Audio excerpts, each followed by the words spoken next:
Hallo zusammen und willkommen zu noch einem weiteren Unboxing von EMK.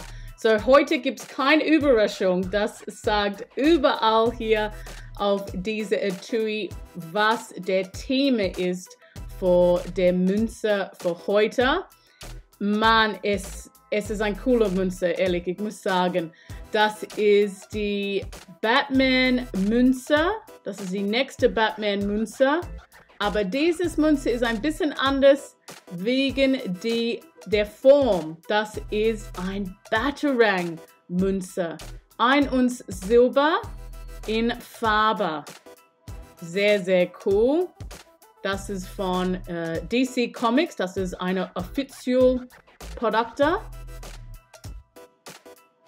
Lass uns dieses coole Batarang sehen. So cool. Die ikonische Fledermausförmige Wurfwaffe des Superhelden Batman. Wow. Wow, wow, wow. Das ist eine offizielle Münze auch. Das ist für die Länder Samoa geprägt. Schauen wir hier ein bisschen besser an. Und EMK hat diese Münze auch. Nur in Silber, aber das ist die Version, das gefärbt ist. Und ich finde, dass mit dieser schwarzen Farbe drauf, man sieht alle die Ecken, die Silberecken, die sieht ein bisschen stärker aus. Und das ist cool für dieses Thema, diese Wurfwaffel-Thema. Echt cool. Wow. So, wie ich schon gesagt habe, das ist für Samoa geprägt. Das ist ein 2022 Münze. Und der Auflage hier ist nur 5000 Exemplare. Sehr, sehr cool.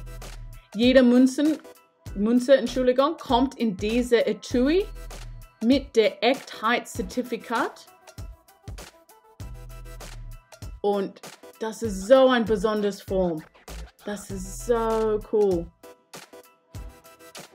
Diese Batarang-Form ist sehr, sehr speziell.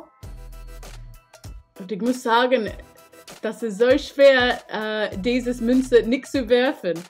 Ich hatte dieses Gefühl, dass ich wollte diese Batarang benutzen, aber nein. Ich muss vorsichtig sein. Well, das ist ein sehr besonderes Münze hier. Wenn man Lust auf diese Münze hat, bitte schau mal bei www.emk.com. Das gibt auch ein paar andere Batman-Münze und auch viele Münzen von DC Comics.